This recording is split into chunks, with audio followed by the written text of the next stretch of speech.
வணக்கம் மாணவர்களே. நாங்கள் இன்று தமிழ் இலக்கணத்தில் வேற்றுமைகள் தொடர்பாக பார்க்க இருக்கின்றோம். இந்த வேற்றுமைகள் தொடர்பான சில அறிமுகங்களை நாங்கள் முதலாவது பகுதியில் நாங்கள் வேற்றுமை என்றால் என்ன, வேற்றுமைகளின் தொழிற்பாடு என்ன, வேற்றுமைகள் எத்தகைய இலக்கண பங்களிப்பை செய்கின்றன, வேற்றுமை உறுப்புகள் என்றால் என்ன, அந்த உறுப்புகளின் அடிப்படையில் வேற்றுமை தொடர், வேற்றுமை தொகை, உறுப்புகள் காணப்பட்டால் தொடர் என்றும் உறுப்புகள் காணப்படாட்டி தொகை என்றும் இப்படியான பல விடயங்களை நாங்கள் முதலாவது பகுதியில் நாங்கள்.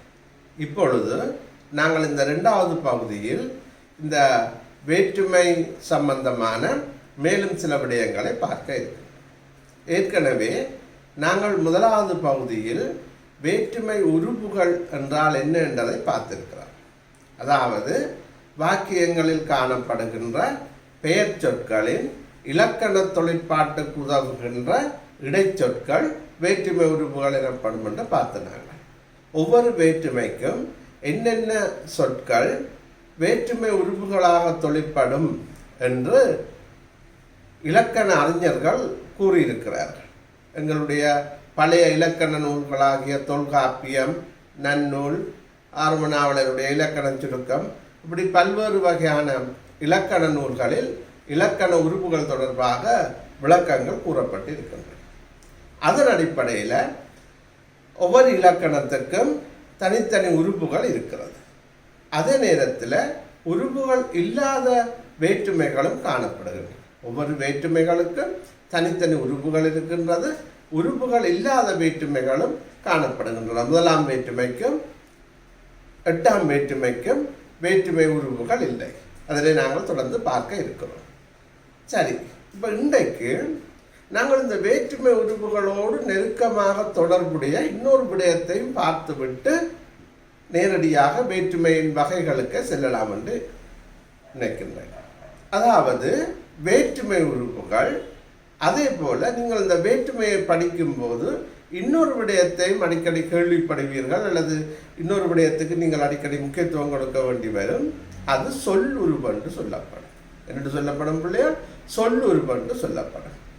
இப்போ இந்த சொல்லுறுப்பு என்றால் என்ன, இந்த சொல்லுறுப்புக்கும் வேற்றுமை உறுப்புக்கும் என்ன வேறுபாடு, அல்லது இந்த வேற்றுமைகளில் சொல்லுறுப்புகள் எவ்வாறு உள்நுழைகின்றன, இப்படியான சில விடயங்களை நாங்கள் பார்த்துக்கொள்ளோம். உதாரணமாக வேற்றுமைகளில் இரண்டாம் வேற்றுமை தொடக்கம் ஏழாம் வேற்றுமை வரைக்கும், முதலாம் வேற்றுமைக்கும் எட்டாம் வேற்றுமைக்கும் உறுப்புகள் கிடையாது. இரண்டாம் வேற்றுமை தொடக்கம் ஏழாம் வேற்றுமை வரைக்கும் ஒவ்வொன்றுக்கும் என்னென்ன இடைச்சொற்கள் வேற்றுமை உறுப்புகளாக தொழிற்படும் என்று இலக்கண வல்லுநர்கள் கூறியிருக்கிறார்கள் என்று பார்த்தோம். இப்போ தற்காலத்தில் அந்த வேற்றுமை உறுப்புகளுக்கு பதிலாக வேறு சில சொற்களையும் வேற்றுமை உறுப்புகளுக்குரியவை என்று வரையறுக்கப்படாத, இலக்கண அறிஞர்களால் வரையறுக்கப்படாத வேறு சில சொற்களையும் நாங்கள் வேற்றுமை உறுப்புகளுக்கு பதிலாக பயன்படுத்தி கொள்கிறோம். அவ்வாறு வேற்றுமை உறுப்புகளுக்கு பதிலாக பயன்படுத்தி கொள்கின்ற வேற்றுமை உறுப்புகளுக்குள் அடங்காத சில சொற்களைத்தான் நாங்கள் என்னென்று சொல்லிக்கொள்கிறோம் பிள்ளையால், சொல்லுறுப்புகள் என்று சொல்லிக்கொள்கிறோம். இது எப்படி தொழிற்படுகிறது? இந்த சொல்லுறுப்புகள் எல்லா வேற்றுமைகளுக்கும் எல்லா வேற்றுமை உறுப்புகளுக்கும் பதிலாக இடம்பெறுமா, அல்லது எந்தெந்த வேற்றுமைகளுக்கு சொல்லுறுப்புகள் இருக்கிறது, இவற்றை பற்றியெல்லாம் நாங்கள் முதல்ல பார்த்து கொள்ளலாம். ஏனென்றால் நாங்கள் சில வேளைகளில் சில வேற்றுமைகளை பார்க்கல இந்த சொல்லுறுப்பு வேற்றுமை உருவு போன்றவற்றை அடிக்கடி பயன்படுத்துவோம். அப்போ இந்த சொல்லுறுப்பு என்றால் என்ன, வேற்றுமை உருவு என்றால் என்ன என்பது தொடர்பாக உங்களுக்கு ஒரு பூரணமான தெளிவில்லாமல் இருக்கும் என்றால் இப்படியான சொற்கள் வரும்போது அதை உங்களுக்கு தெளிவாக விளங்கி கொள்ள முடியாததாக இருக்கும். இப்போ பாப்பம் பிள்ளையால் இந்த ஒரு சின்ன உதாரணத்தின் மூலம் இதை நாங்கள்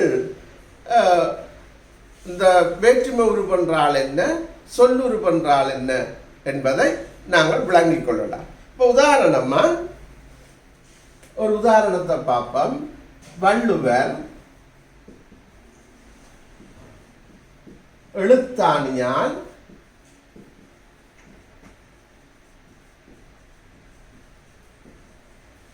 எழுதினார். எழுதினார். காதலி காதலனோடு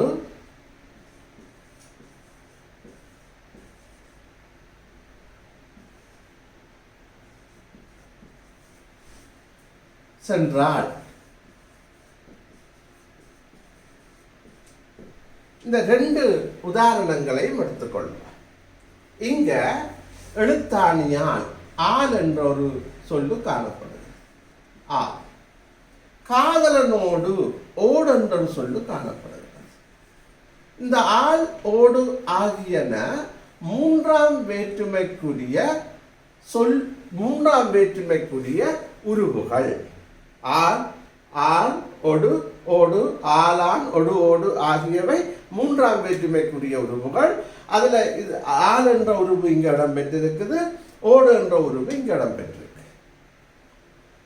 விளங்குதானே பிள்ளையார்?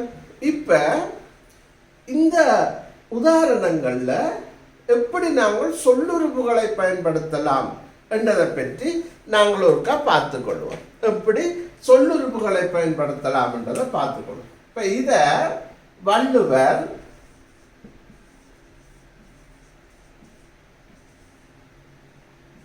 எழுத்தாணி, வள்ளுவர் எழுத்தாணி கொண்டு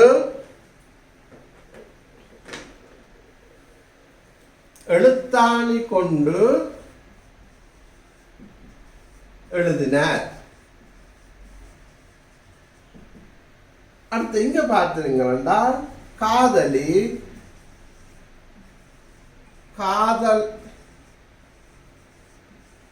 காதலனுடன் சென்றாள்.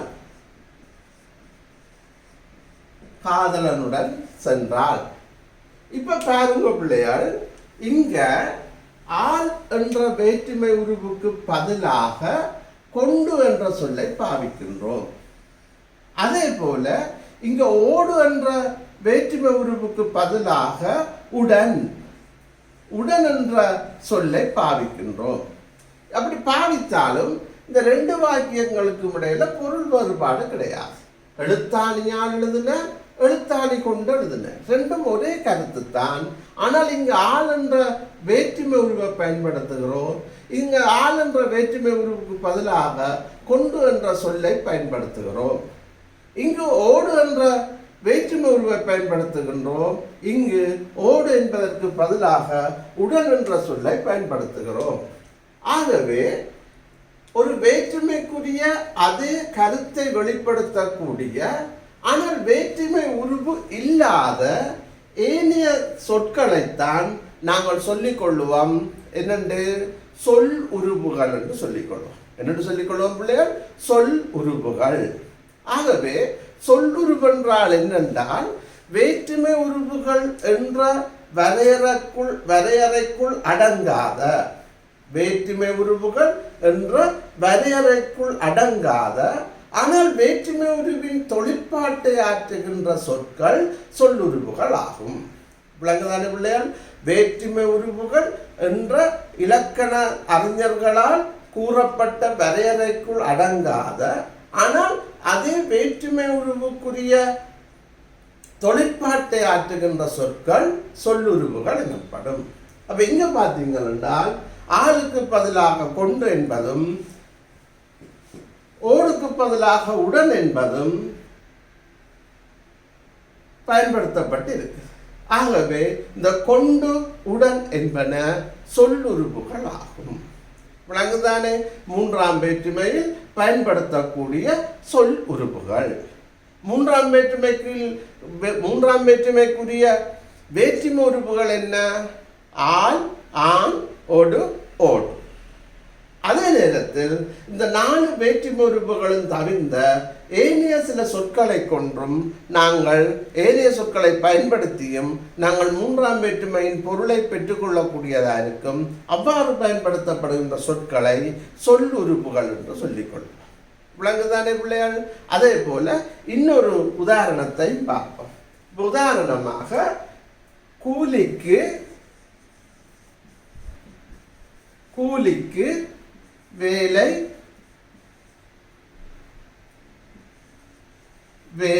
செய்தான். கூலிக்கு வேலை செய்தான். அப்ப இதுல இப்ப பாத்தீங்கன்னா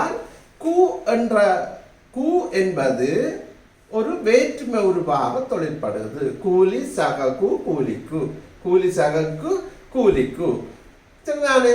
அப்ப இங்க கூ என்பது 4ஆம் வேற்றுமைக்குரிய உருவு, 4ஆம் வேற்றுமைக்குரிய வேற்றுமை உருவு. இங்க நாங்கள் இதை எப்படி எழுதலாம்டா பிள்ளையால்? கூலிக்காக வேலை செய்தான் அல்லது கூலியின் பொருட்டு வேலை செய்தான், கூலியின் நிமித்தம் வேலை செய்தான் என்றும் இதை எழுதிக் கொள்ளலாம். இப்படி எழுதினாலும் இந்த முதலாவது இந்த உதாரணத்தில் காணப்படக்கூடிய இந்த பொருள் மாறுபடுவது இல்லை. கூலிக்கு வேலை செய்தான் என்பதும், கூலிக்காக வேலை செய்தான் என்பதும், கூலியின் பொருட்டு வேலை செய்தான் என்பதும், கூலியின் நிமித்தம் வேலை செய்தான் என்பதும் ஒரே கருத்தை தரக்கூடிய சொற்கள். ஆனால் இவற்றிலே காணப்படுகின்ற கூ என்பது மட்டும்தான் வேற்றுமை உருவு. கூ என்பது மட்டும்தான் வேற்றுமை உருவு. ஆக பொருட்டு நிமித்தம் என்பன எல்லாம் வேற்றுமை உருவுக்குள் வரையறுக்கப்படவில்லை. ஆனால் இவை வேற்றுமை உருவுக்குள் வரையறுக்கப்படவில்லை என்றாலும் கூட அந்த வேற்றுமைக்குரிய தொழிற்பாட்டை ஆற்றுகின்றன. ஆகவே வேற்றுமை உருவுக்குள் வரையறுக்கப்படாது, ஆனால் அந்த வேற்றுமைக்குரிய தொழிற்பாட்டை ஆற்றுகின்ற சொற்கள் என்னென்று சொல்லப்படும்? சொல் உருவுகள் எனப்படும். விளங்குதானே பிள்ளையால்? என்னென்று சொல்லப்படும்? சொல் உருவுகள் எனப்படும். இப்போ உங்களுக்கு வேற்றுமை உருவுக்கும் சொல்லுருவுக்கும் வித்தியாசம் விளங்குதானே பிள்ளையால்? வேற்றுமை உருவுகளும் சொல்லுருவுகளும் கிட்டத்தட்ட ஒரே வேலையைத்தான் செய்கின்றன. இங்கே வேற்றுமை உருவுகள் என்ன பொருளில் வருகிறதோ அதே பொருளில் தான் இங்கே சொல்லுருவுகளும் வருகிறது. ஆனால் வேற்றுமை உருவுகள் என்பது வேற்றுமைக்கென வரையறுக்கப்பட்ட சில இடைச்சொற்கள். சொல்லுருவுகள் என்பது வேற்றுமைக்குரியது என்று வரையறுக்கப்படவில்லை, ஆனாலும் கூட அவை வேற்றுமைக்குரிய தொழிற்பாட்டை ஆற்றுகின்றன. ஆகவே அவற்றை நாங்கள் சொல்லுருவுகள் என்று சொல்லிக் கொள்வோம். விளங்குதானே பிள்ளையால்? வேற்றுமை உருவும் சொல்லுருவும் விளங்குதானே வித்தியாசம் என்னென்று விளங்குதானே? இப்போ இந்த அடிப்படையில் நாங்கள் தொடர்ந்து இந்த இலக்கணத்தின் வேற்றுமை என்ற ஒரு பகுதியையும் பார்க்க போகிறோம். அதுக்குள்ள வரக்கூடிய சில விடயங்களையும் பார்க்க போகிறோம். சரி, இப்போ நாங்கள் இனி நேரடியாக வேற்றுமையின் வகைகளுக்குள்ள செல்வோம். நாங்கள் ஏற்கனவே பார்த்துருக்கிறோம், 8 வகையான வேற்றுமை இருக்குது. 1ஆம் வேற்றுமை, 2ஆம் வேற்றுமை, 3ஆம் வேற்றுமை என்று 8 வகையான வேற்றுமைகள் இருக்குது. சரிதானே? இந்த 8 வகையான வேற்றுமைகளில் நாங்கள் இப்பொழுது 1ஆம் வேற்றுமையை பார்க்க இருக்கிறோம். ரைட், சரி பிள்ளைகள், இப்பொழுது நாங்கள் 1ஆம் வேற்றுமையை பார்க்க இருக்கிறோம். 1ஆம் வேற்றுமை. இப்போ இந்த 1ஆம் வேற்றுமை என்றால் என்ன? அந்த 1ஆம் வேற்றுமையினுடைய முக்கியமான தொழிற்பாடு என்ன? 1ஆம் வேற்றுமையை நாங்கள் எவ்வாறு இனங்காணலாம்? இதுகளை பற்றி கொஞ்சம் பார்த்துக்கொள்ளும். இப்போ நாங்கள் பார்த்தோம் என்றால், இப்போ இந்த வேற்றுமை என்றதை கொஞ்சம் விட்டுட்டு இதை பார்ப்போம். இந்த உதாரணங்களை பார்ப்போம். உதாரணங்கள் இதில் மாயவன் சிரித்தான், மாயவன் சிரித்தான், நாய் குரைத்தது, சூரியன் உதித்தான். விளங்குதானே? இந்த 3 உதாரணங்களை எடுத்துக்கொள்ளும். இப்போ இதில் இவை 3மே வாக்கியங்கள். இப்போ வாக்கியம் என்று இல்லாமல் இப்போ பாருங்க, மாயவன், நாய், சூரியன், சிரித்தான், குறைத்தது, உதித்தான், அதாங்க இருக்கட்டும். இப்போ இவை 3ம் மாயவன் என்ன? ஒரு பெயர் சொல். நாய் என்பது என்ன? ஒரு பெயர் சொல். சூரியன் என்பது என்ன? ஒரு பெயர் சொல். இப்போ இவை ஒவ்வொன்றும் ஒவ்வொரு பெயர் சொற்களாக காணப்படுகின்றன. இந்த பெயர் சொற்கள் வாக்கியத்தில் வரும்போது சிரித்தான். யார் சிரித்தான்? மாயவன் சிரித்தான். அதாவது பயனிலையோடு திணைபால் எண் இட உறவை கொள்கின்ற பெயர் சொல் எழுவாய் எனப்படும்.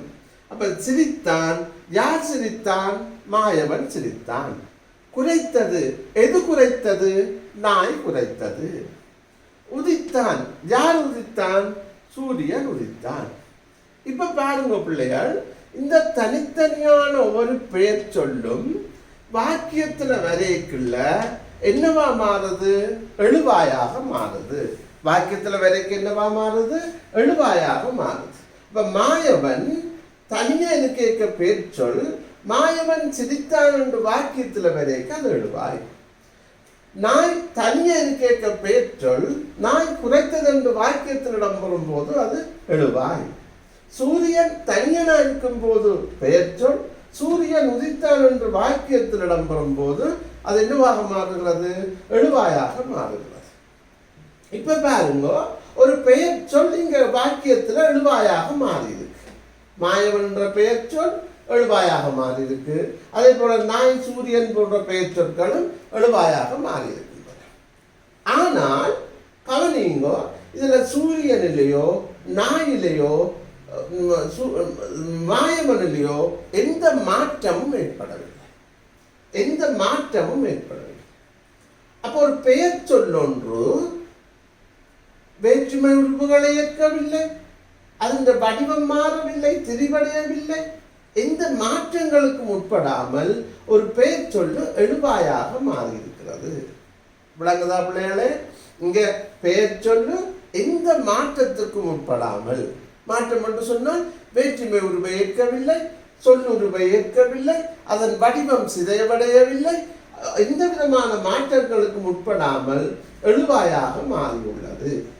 இவ்வாறு மாற்றங்களுக்கு உட்படாத, திரிவடையாத, உருவுகளை ஏற்காத பெயர் சொற்கள் எழுவாயாக மாறுகின்ற போது அவை முதலாம் வேற்றுமை என்று அழைக்கப்படுகின்றன. எவ்வாறு அழைக்கப்படுகின்றன? முதலாம் வேற்றுமை என்று அழைக்கப்படுகின்றன. ஆகவே முதலாம் வேற்றுமை என்றால் என்னென்றால் திரிபடையாத எழுவாய், மாற்றமடையாத எழுவாய், உருவுகளை ஏற்காத எழுவாய் முதலாம் வேற்றுமையாக கொள்ளப்படுகிறது. இதால பிள்ளைகள் இந்த முதலாம் வேற்றுமைக்கு இன்னொரு பெயரும் சொல்லுவார்கள். என்னென்றால் எழுவாய் வேற்றுமை. எழுவாய் வேற்றுமை என்று சொல்லுவார்கள். எழுவாய் வேற்றுமை. முதலாம் வேற்றுமைக்கு இன்னொரு பெயர் சொல்லுவார்கள் என்று எழுவாய் வேற்றுமை. ஏன் இங்க எழுவாய் வேற்றுமை என்று சொல்லுகிறார்கள்? இங்கே மாற்றமடையாத, திரிபடையாத, உருவேற்காத எழுவாயே இங்கு வேற்றுமையாக இருக்கின்ற காரணத்தால் இதை எழுவாய் வேற்றுமை என்று சொல்லுவார்கள். விளங்குதானே? ஆகவே இதில் இருந்து நாங்கள் சில முடிவுக்கு வரலாம். என்னென்று? முதலாம் வேற்றுமைக்கு வேற்றுமை உருவு கிடையாது. வேற்றுமை உருவு கிடையாது. வேற்றுமை உருவு கிடையாது. அதே போல சொல்லுருவும் கிடையாது. சொல்லுருவும் கிடையாது. ஆகவே வேற்றுமை உறுப்புகளோ சொல்லுறுப்புகளோ இல்லாத, மாற்றமடையாத எழுவாய்கள் தான் முதலாம் வேற்றுமை. ஆகவே முதலாம் வேற்றுமையை நாங்கள் எழுவாய் வேற்றுமை என்றும் சொல்லிக் கொள்கிறோம். விளங்குதானே பிள்ளைகள்? இப்பொழுது இரண்டாம் வேற்றுமையை பற்றி நாங்கள் பார்ப்போம். இரண்டாம் வேற்றுமை. இந்த வேற்றுமைகளில் மிக முக்கியமான ஒரு வேற்றுமையாக காணப்படுவது இரண்டாம் வேற்றுமை. இந்த இரண்டாம் வேற்றுமை தொடர்பாக நாங்கள் பல விடயங்களை பார்க்க இருக்கிறோம். இரண்டாம் வேற்றுமைக்குரிய உருவு என்ன, இரண்டாம் வேற்றுமைக்குரிய பயன் என்ன, இரண்டாம் வேற்றுமை எவ்வாறு தொழிற்படுகிறது, இரண்டாம் வேற்றுமையினுடைய சொல்லுருவு என்ன, வேற்றுமை உருவு என்ன, இந்த இரண்டாம் வேற்றுமைக்குரிய பொருள்கள் எவை, இப்படி பல விடயங்களை நாங்கள் பார்க்க இருக்கிறோம். அந்த அடிப்படையில் முதலாவது இரண்டாம் வேற்றுமைக்குரிய உருவு என்ன என்பதை பார்ப்போம். இந்த இரண்டாம் வேற்றுமைக்குரிய வேற்றுமை உருவு ஐ. இந்த ஐ என்ற வேற்றுமை உருவை நாங்கள் பயன்படுத்தும் போது எவ்வாறான மாற்றம் நிகழ்கிறது,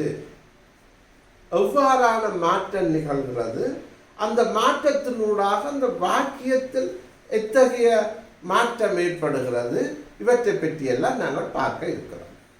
இதில் பார்த்தீங்கன்னா உதாரணம் ஒன்று எடுத்துக்கொண்டுவோம். பூனை பாலை குடித்தது. பால் சக ஐ பாலை, ஐ என்ற வேற்றுமை உருவை சேர்த்து பாலை என்று எழுதியிருக்கிறோம்.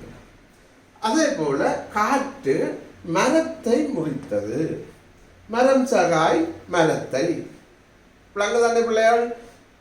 அப்ப ஐ என்ற வேற்றுமை உருவை பயன்படுத்தி இங்க வாக்கியத்தை உருவாக்கி கொண்டிருக்கிறோம். இப்ப இதுல பார்த்தீங்கன்னா குடித்தது, இது பயனிலை. எது குடித்தது?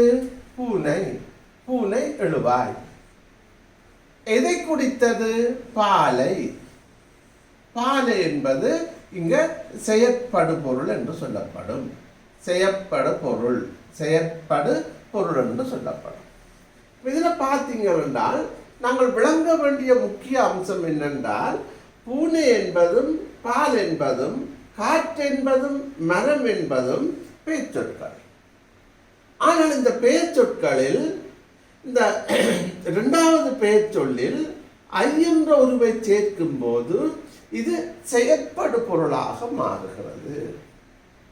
அப்ப பால் என்றது ஒரு பெயர் சொல்லு, மரம் என்பது ஒரு பெயர் சொல்லு. இந்த பெயர் சொல்லில் இந்த ஐயை சேர்க்கும் போது இது செயற்படு பொருள் என்ற இடத்தை, செயற்படு பொருள் என்ற பெயரை பெறுகிறது. அது செயற்படு பொருளாக மாறுகிறது. அதாவது செயற்படு பொருள் என்றால் என்னென்றால், இங்கே காணப்படுகின்ற வினை சொற்கள், அதாவது பயனிலைகளின் வினைக்கு பயனுக்கு உட்படுத்தப்படுகின்ற சொற்களை நாங்கள் இங்க செயற்படு பொருள் என்று சொல்லிக் கொள்ளலாம். விளங்குதானே பிள்ளைகள்? இதில் நீங்கள் ஒரு விஷயத்தை விளங்கிக் கொள்ளணும். என்னென்றால், வேற்றுமையின் நோக்கம் என்ன, வேற்றுமையின் தொழிற்பாடு என்ன? சொற்களில் இலக்கண வேறுபாட்டை உணர்த்துவது. அப்ப இங்க பார்த்தோம் என்றால், பால் என்ற பெயர் சொல்லு ஐயை சேர்க்கும் போது பெயர் சொல் என்ற தன்மையிலிருந்து வேறுபட்டு செயற்படு பொருள் என்ற தன்மையை பெறுகிறது. ஆகவே இலக்கண ரீதியாக இங்கு ஒரு மாறுபாடு நடக்கிறதோ இல்லையோ? நடக்கிறது. என்ன மாறுபாடு? பெயர் சொல்லு வேற்றுமை உருவாக மாறுகிறது.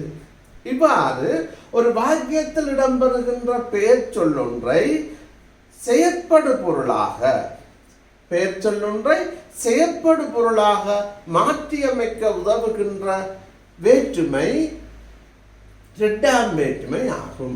இதனுடைய உருவு ஐ. ஆகவே செயற்படு பொருளாக மாற்றியமைக்க உதவுகின்றது என்றபடியால இந்த இரண்டாம் வேற்றுமைக்கு இன்னொரு பெயர் இருக்குது, செயற்படு பொருள் வேற்றுமை. செயற்படு பொருள் வேற்றுமை என்றும் சொல்லிக் கொள்ளலாம். விளங்குதானே பிள்ளைகள்? செயற்படு பொருள் வேற்றுமை. இப்ப நீங்கள் இன்னொரு கேள்வி கேட்பீங்கள், இந்த ஐ என்பது என்ன? வேற்றுமை உறுப்பு. அப்ப இந்த இரண்டாம் வேற்றுமைக்கு நாங்கள் ஏற்கனவே பார்த்திருக்கிறோம் தானே, ஒரு வாக்கியத்துல வேற்றுமை உறுப்புகள் இடம்பெறலாம், அந்த வேற்றுமை உறுப்புகளுக்கு பதிலாக சொல்லுறுப்புகளும் இடம்பெறலாம்.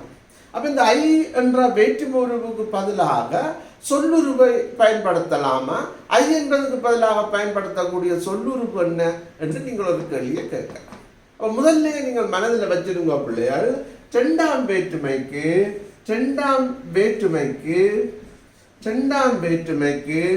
சொல்லுறுப்பு இல்லை. இரண்டாம் வேற்றுமைக்கு என்ன? சொல்லுறுப்பு இல்லை. வேற்றுமை உறுப்பு மட்டும்தான் இருக்குது, சொல்லுறுப்பு இல்லை. விளங்குதானே? அப்ப 2-3 விஷயத்தை நாங்கள் தெளிவுபடுத்தி கொண்டோம். என்னென்றால், இரண்டாம் வேற்றுமை என்றால் என்ன? ஒரு வாக்கியத்தில் காணப்படுகின்ற பெயர் சொல்லொன்றை செயற்படு பொருளாக மாற்ற உதவுகின்ற வேற்றுமை இரண்டாம் வேற்றுமை ஆகும். இதனால இரண்டாம் வேற்றுமையை செயற்படு பொருள் வேற்றுமை என்றும் சொல்லிக் கொள்ளலாம். இவ்வாறு செயற்படு பொருளாக மாற்றுவதற்கு உதவுகின்ற உருவு எதென்று சொன்னால் ஐ என்ற உருவு. ஆகவே ஐ என்பது இரண்டாம் வேற்றுமைக்குரிய உருவு ஆகும். அடுத்த ஒரு கேள்வி கேட்டோம், இரண்டாம் வேற்றுமைக்கு சொல்லுறுப்பு இருக்குதா? அதுக்கு நாங்கள் சொல்லிக்கொண்ட பதில் இரண்டாம் வேற்றுமைக்கு சொல்லுறுப்பு கிடையாது. நாங்கள் ஏற்கனவே பார்த்திருக்கிறோம், வேற்றுமை உறுப்புகள் சொல்லுறுப்புகள், வேற்றுமை உறுப்புகளுக்கு பதிலாக சொல்லுறுப்புகளையும் பயன்படுத்தலாம் என்று பார்த்திருக்கிறோம். ஆனால் எல்லா வேற்றுமைகளுக்கும் சொல்லுறுப்பு இல்லை. முதலாம் வேற்றுமைக்கு சொல்லுறுப்பு இல்லை, முதலாம் வேற்றுமைக்கு வேற்றுமை உருவும் இல்லை, சொல்லுருவம் இல்லை. இரண்டாம் வேற்றுமைக்கு வேற்றுமை உருவு இருக்குது, ஆனால் என்ன, சொல்லுறுப்பு கிடையாது. விளங்குதானே பிள்ளைகள்? அப்ப அடுத்தது, இந்த ஐ என்ற வேற்றுமை உருவை பயன்படுத்தும் போது இந்த பெயர் சொற்கள் எந்த வகையான மாற்றங்களை அல்லது எந்த வகையான பொருளை பெறுகின்றன, எந்த வகையான கருத்தை பெறுகின்றன என்ற ஒரு விடயத்தை நாங்கள் பார்க்க வேண்டியதாக இருக்குது. இப்போ நீங்கள் பார்த்தீங்கள் என்றால் சில வாக்கியங்களை நாங்கள் உதாரணங்களை எடுத்து பார்த்தால் ஒரு வாக்கியத்தின் அமைப்பை பொறுத்து அந்த பொருள் அந்த எழுவாய் செயற்படு பொருள் பயனில்லை, 3 விடயங்கள் காணப்படும் ஒரு வாக்கியத்தில். அப்போ இந்த வாக்கியத்தில் 3 விடயங்கள் எல்லா வாக்கியத்திலும் காணப்பட்டாலும் எல்லா வாக்கியங்களும் ஒரே விடயத்தை கூறாது, அதே நேரத்தில் ஒரே பொருளிலும் இடம்பெறாது. இப்போ இதில் பார்த்தீங்கள் என்றால் பூனை பாலை குடித்தது, இங்கே சொல்லப்படுகின்ற விடயம் பூனை என்ற ஒரு எழுவாய், குடித்தது என்றது பயனிலை, பாலை என்றது செயற்படு பொருள். அந்த பூனை என்ற எழுவாயை பற்றி இங்கே ஒரு விடயம் சொல்லப்படுது. இது இந்த வாக்கியம் சொல்லப்படுகின்ற செய்தி அவ்வாறு காணப்படுகிறது. இங்கே பார்த்தோம்னா காற்று மரம் முறித்தது, இங்கே காற்றை பற்றி ஒரு செய்தி சொல்லப்படுது. அப்போ சொல்லப்படுகின்ற செய்தி வித்தியாசமானது. அதே நேரத்தில் இந்த ஒவ்வொரு வாக்கியங்களும் சொல்லப்படுகின்ற செய்திகளோடு மாத்திரம் இல்லாமல் அவை வெளிப்படுத்துகின்ற பொருளும் வேறுபடும். இப்பொழுது இந்த உதாரணங்களை பார்ப்போம். இந்த உதாரணங்களில் இரண்டாம் வேற்றுமை எங்கே காணப்படுகிறது, இந்த இரண்டாம் வேற்றுமை அந்த உதாரணங்களில் அந்த வாக்கியங்கள் இடம்பெற்றதால் இந்த வாக்கியத்தின் பொருள் எவ்வாறு மாறுகிறது என்பதை பார்ப்போம். இதில் பாருங்க, சோழன் கோயிலை கட்டினான். கோயில் சக ஐ கோயிலை. ஆகவே ஐ என்பது இரண்டாம் வேற்றுமைக்குரிய உருவு, இங்கு ஐ என்ற உருவு காணப்படுகிறது. ஆகவே இது இரண்டாம் வேற்றுமைக்குரியது. இப்ப கட்டினான், கட்டினான் என்றால் என்ன, ஒன்றை ஆக்குதல், ஒன்றை உருவாக்குதல். ஆகவே இந்த ஐ என்ற உருவு இங்கு இடம்பெற்றபடியால் இது ஆக்கப்பொருளில் வந்துள்ளது, ஆக்கப்பொருளில் வந்துள்ளது. விளங்குதானே பிள்ளைகள்? கோயிலை கட்டினான். அப்ப கட்டுதல் என்பது ஒன்றை உருவாக்குதல். அப்படி உருவாக்குதல் என்ற பொருளை இது வெளிப்படுத்துகின்றபடியால் இங்கே இந்த வேற்றுமை ஆக்கப்பொருளில் வந்துள்ளது. அதே போல ஆங்கிலேயர் ஆலயங்களை அழித்தனர். ஆலயங்களை ஐ காணப்படுகிறது. அழித்தனர் என்றால் இல்லாமல் செய்தனர். இது அழித்தற் பொருளில் வந்துள்ளது. பீஷ்மர் இல்வாழ்வை துறந்தார். இல்வாழ்வு சக ஐ, இல்வாழ்வை துறந்தார். அப்ப இந்த துறந்தார் என்றால் அதிலிருந்து நீங்கினார், விடுபட்டார். ஆகவே இங்கு நீங்கள் பொருளில் வந்துள்ளது. பூனை புலியை போன்றது. புலி சக ஐ, புலியை போன்றது.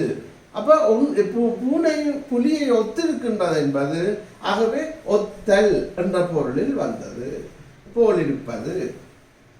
தசரதன் பல மனைவியரை உடையவன். மனைவியர் சக ஐ, மனைவியரை உடையவன். இது இங்கே தசரதன் பல மனைவிகளை உடையவன் என்பது உடைமை பொருளில் வந்துள்ளது. முருகன் முதற்பரிசை வென்றான். முதற்பரிசை வென்றான் என்றால் முதற்பரிசை அடைந்துள்ளான். ஆகவே இது அடைதற் பொருளில் வந்துள்ளது, அடைதற் பொருளில் வந்துள்ளது. அப்ப எல்லா வாக்கியங்களிலும் இந்த ஐயுருவு என்பது காணப்படுகிறது. ஆனால் காணப்பட்டாலும் ஒரே பொருளில் காணப்படவில்லை, வேறு வேறு பொருள்களை உணர்த்துகின்றது. ஒரு இடத்தில் ஐயை சேர்க்கும் போது அது ஆக்கலை உணர்த்துகின்றது, இன்னொரு இடத்தில் ஐயை சேர்க்கும் போது அது அழித்தலை உணர்த்துகின்றது, இன்னொரு இடத்தில் ஐயை சேர்க்கும் போது நீக்கல், நீங்கள், ஒத்தல், உடைமை, மற்றது அடைதல் ஆகிய விடயங்களை குறிப்பதாக காணப்படுகிறது. அடைதல் ஆகிய விடயங்களை குறிப்பதாக காணப்படுகிறது. ஆகவே செயற்படு பொருளின் செயற்படு பொருள் வேற்றுமையின் அல்லது இரண்டாம் வேற்றுமையின் வேற்றுமை பொருள் எது, வேற்றுமை பொருள் எவை என்று கேட்டால் நீங்கள் அதற்கு ஆக்கல், அழித்தல், நீங்கள், ஒத்தல், உடைமை, அடைதல் ஆகிய பொருட்களில் வரக்கூடியது என்று பதிலளிப்பீர்கள். விளங்குதானே பிள்ளைகள்? அப்ப நாங்கள் இப்ப படித்தது எல்லாத்தையும் திருப்பி பார்ப்போம். இரண்டாம் வேற்றுமை, அதுக்குரிய வேற்றுமை உருவேது ஐயுருவு. சொல்லுருவேது சொல்லுறுப்பு கிடையாது. ஐயுருவை சேர்ப்பதால் அந்த வாக்கியம் என்னமாக மாறுகிறது? அந்த அதாவது ஒரு வாக்கியத்தில் காணப்படுகின்ற ஒரு பெயர் சொல்லை செயற்படு பொருளாக மாற்றியமைப்பது தான் இரண்டாம் வேற்றுமை. ஆகவே ஐயுருவை சேர்க்கும் போது ஒரு பெயர் சொல் செயற்படு பொருளாக மாறுகிறது. அதே வேளையில் நாங்கள் இன்னும் சில கேள்விகளை கேட்கலாம். இந்த இரண்டாம் வேற்றுமைக்குரிய பொருள் என்னென்று சொன்னால் ஆக்கல், அழித்தல், நீங்கள், ஒத்தல், உடைமை, அடைதல் ஆகிய வேற்றுமை பொருள்களில் பெறக்கூடியது. விளங்குதானே மாணவர்களே? இது பற்றிய மேலதிகமான விளக்கங்களை நாங்கள் எதிர்வரும் காணொளிகளில் பார்த்துக்கொள்ளலாம். இன்று இந்த முதலாம் சொல்லுருவு என்றால் என்ன, முதலாம் வேற்றுமை என்றால் என்ன, இரண்டாம் வேற்றுமை என்றால் என்ன, அது தொடர்பான பல விடயங்களை நாங்கள் இன்று பார்த்து கொண்டோம். இத்துடன் நாங்கள் இதை நிறைவு செய்கிறோம். மீண்டும் அடுத்த காணொளியில் சந்திப்போம். நன்றி, வணக்கம்.